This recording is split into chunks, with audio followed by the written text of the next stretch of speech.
Steve Cardenas, aka Rocky the Red Power Ranger, and you are watching SmarkTank Revolution. Ladies and gentlemen, welcome back to the SmarkTank Revolution, where we always kick out at 2. I am your solo host today.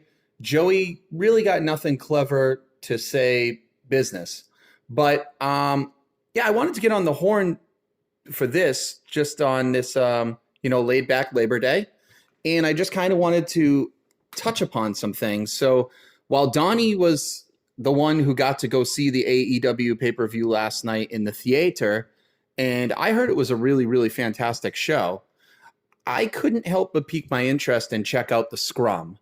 You know, there was some morbid curiosity about how it would go being in Chicago. Would they flame Tony for Punk and everything? And I got to be honest with you. I have been outspoken on many of our podcasts about Tony Khan. I think he's a good human being. I think he's a fabulous human being. He's got a great heart. I'm critical of his management style and how the product is rolled out and how it, proceeds. Having watched the Scrum last night, I couldn't help but be completely observant to the tone of how different this Scrum was compared to, let's say, the past 3 Scrums. And I got to say, I'm pivoting a little bit. Sometimes I can put my foot in my mouth. It's a big mouth, and a lot of shit falls out. So I feel like I kind of want to give, Tony the benefit of the doubt here. The show, a lot of naysayers said, how the hell are you going to do all in and all out, back to back, different countries, scramble and put together a show? That's kind of the beauty of something like AEW as the alternative to WWE. And I'm seeing that more now.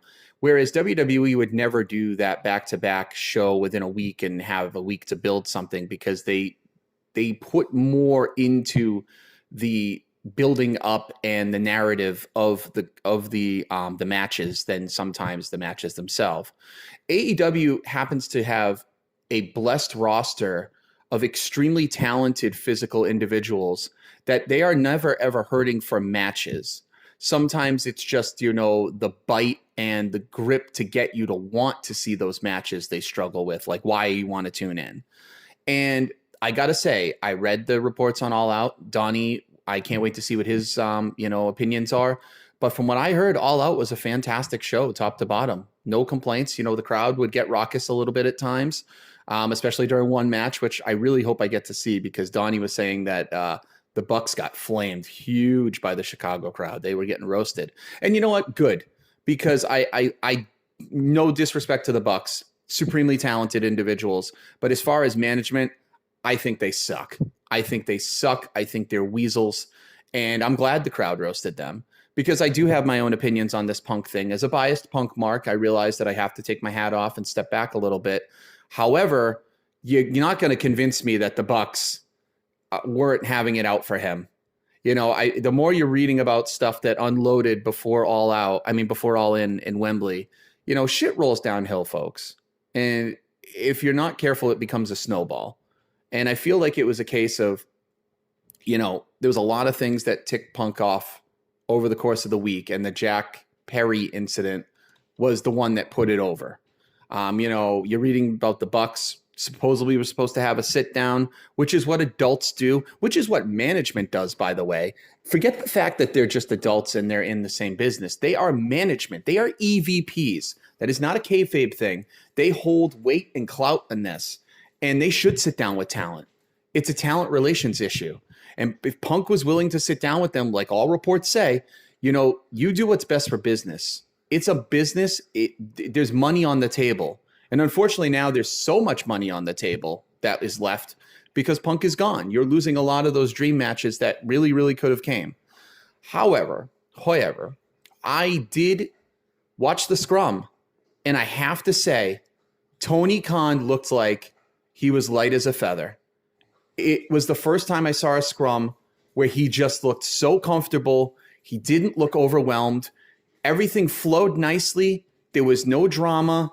There was no snarkiness, no issues. It was just nice to see Tony give the performers their flowers and just talk about the success of the show and the week. And I liked how the reporters, I had my doubts, but I thought the reporters in the room were going to, crucify him. I think it's great that they did. They asked a few questions about Punk here and there, but very tasteful questions. And quite frankly, Tony answered them very fine.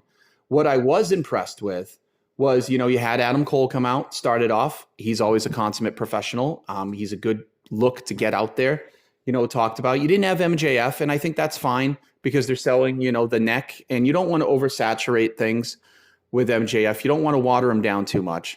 But then I got to see, you had Christian on, and I thought that was really interesting. So I know from the results that, Luchasaurus and Christian are still the TNT champion, which is the right call in my view. Darby Allin's been the TNT champion. Darby Allin can be plugged in everywhere else. Christian's on a roll right now, and I really dig the uniqueness of, the two-man trip being a champion. I like it. It adds something different, and Christian's doing some of his best work on the mic right now. He is staying in character, and I think he's doing a great job. I loved the scowl the whole time. He stayed in character during the scrum, like he just did not want to fucking be there. And he answered the questions, and he just gave those real, heelish answers. And the best one was when someone said, Christian, there's rumors of a good friend of yours, Adam Copeland, maybe in question for his future and what his options are. What would you like to see him do? Do you care to have any, thoughts on this? And he just answered something to the effect of, listen, I only want to talk about me. And as far as my friends go, I have no friends unless it's Luchasaurus. Like, perfect in character answer. And I think the scrum was a good balance of in character and peeling back the curtain, which I really dug. And so, he wasn't on there too long. And then you had Statlander come on because she retained her TBS title. And you know what? I like Statlander a lot. And after watching her during the scrum, I really, really like her a lot. I like the way she presents herself. I like how she's so open, so candid. And I think she's a good face for the company in that division. And I didn't realize how pretty she is. She is so pretty. So it was just a joy to watch how sweet she was and, put over all the women, including the possible joinees like Mercedes Moné and, whoever else might jump to the roster. It was refreshing to see something, so positive. And Tony Khan, for once, didn't look like he needed, Pepto-Bismol sitting next to the talent. Like, what are they going to say next that I'm going to have to react to? He was very subdued, very proud, very happy in his element. And you know what? The guy, he is a mark. I'm never going to walk that back. He is the ultimate mark with deep, deep pockets. However, he really, really loves professional wrestling. And it's a joy to actually see somebody love it so much and talk about it in such a light that,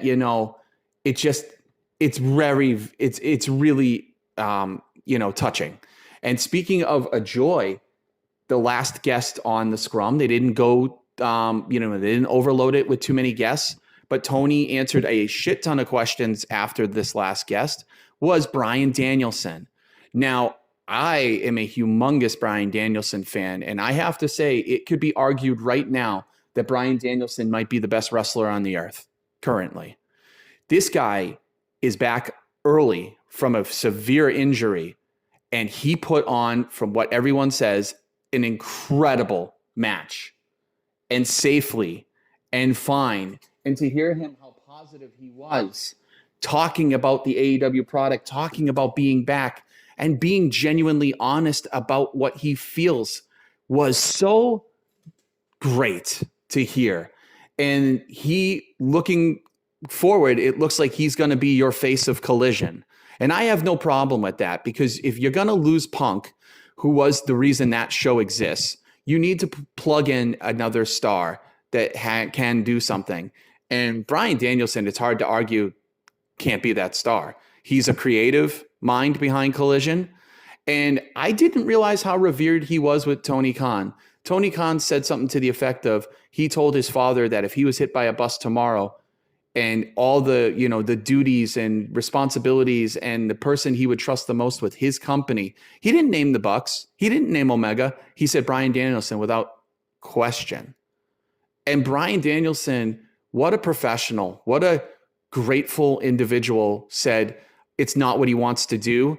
He does like the creative aspect. He doesn't want all that responsibility, but if he had to step up in that role, he would do it for Tony because of what Tony has done for him. You got to remember, Bryan was basically given up on by the WWE at one point, and he was just treading water for a long part of his contract. Here, he is given freedom, respect, and safety. He said something what I have never heard during, a match, a scrum. He said, listen, I'm going to give you the character version of tonight, and I'm going to give you the behind the scenes. He made no bones that it's a character, and he blurs the lines between the two, but he's honest. He said, Ricky Starks carried me that entire match. You don't know how good he is. He carried me safely, and there was so much smoke and mirrors that you didn't even notice. It was put together perfectly. And he said, this is a place where he's safe to work, where he respects everyone and everyone respects. And he said, the Blackpool Combat Club is a real thing. They are all friends. They are all tight, and they are all competitive and a little bit nuts. He's like, some of the stuff you see in our feuds and stories is us for real, pushing each other and others. And then some of it is not us. But he said, I'm not a heel. I'm not a face. He's like, I'm me. There's parts in the match that I wrestled as a bad guy, and there's parts that I wrestled as a good guy. He's like, I don't think we can be pigeonholed. We're, able to be what we need to be. But he put over AEW in such a positive way that I haven't heard from its inception, not even from Cody. He said, AEW, everybody in the entire wrestling world is better off for this existing. It gives options, it gives freedoms, it gives alternatives, but it also gives hope. And it gives competition. And I like how Tony didn't call it the number 2, where people call it the number 2, because let's face it, it is. But he called it a combat. He called it a challenge, a challenger promotion is what he called it. Basically, he said, we're not number 2. We're a challenger promotion. We're pushing the WWE to be better. We're pushing all the other companies to be better. And I got to say, I give Tony a lot of flack, but maybe I'm a little misunderstood. And when I'm wrong, I'm a man. I can admit something. Maybe Punk added a very high level of anxiety to that locker room for the time he was there. And maybe Tony Khan, reacted certain ways in judgment calls that, I've certainly judged him for. But last night, he seemed at that scrum like he was the most comfortable, proud papa of a baby that he's ever been. And it was wonderful to see. You don't have to have controversy in scrums. You don't have to have people shitting on products and, flaming other organizations and thumbing their nose. Just be proud of what you put on. And they were, and he was honest and open, and he gave everybody time. After Bryan left, which was a good amount of questions, Tony stayed for like another hour. You're the CEO of the company. You don't have to do that. And I observed him asking other staff members for like permission for things and respect and like, hey, do I have time? You would never see Triple H do that. Triple H is a commander, and he would just be like, okay, well, we're done. Or Vince, same thing. Tony's more one of us. He's an everyman who just thoroughly loves this business. And you can't argue with AEW's trajectory. 5 years ago, it wouldn't have been this. And right now, it is hot, red hot. And he even said they have a bloated roster, but he's not about doing large budget cuts and large roster cuts. It's not fair. But he can't keep everybody. And he's always talking about the open door. Well, it just was very interesting to see the dichotomy between a Triple H, a Vince McMahon, and Tony Khan. And I saw it on full display last night without him sitting next to MJF being overshadowed and, told to shut up, or without sitting next to CM Punk being completely nervous and making faces the whole time of, oh God, what's he going to say next? Tony felt like he was just so happy in his element to be there. And I got to say, Bryan Danielson was very honest. He's not going to be here much longer. He doesn't know. He might resign. He might not. But you couldn't pick a better plug-in for Punk on Collision than Danielson. And I think it shakes things up. I think we got a lot of good stuff coming out. You know, he praised Orange Cassidy. He praised Jon Moxley. Bryan Danielson called Jon Moxley the greatest wrestler in the world. And he said it's unequivocal. It's hard to make the argument. He is the ultimate AEW MVP utility player. And I would say that Jon Moxley has certainly carried that place on his back in many, many ways. And it's going to be interesting to see what he does with the international title. I'm definitely interested in where AEW goes from here. I will say this. I'm much more interested to see where Dynamite goes Wednesday now after this scrum than I was before. But I'd like to hear you guys' thoughts. I'd like to hear Donnie's rebuttal. I think it was a good night for wrestling. And I'm very glad that things are looking on the positive. And I hope they continue that way. Do I miss Punk? Would I like him back? 100%. But if the guy isn't going to play ball, if it's worse off for him being there, maybe he does need to take a cooling off period. Maybe he can find his feet in Japan. Or it's not the worst retirement in the world to go out to Samoa Joe at Wembley with a win in a great, great match. But that's all from me. Take care, folks.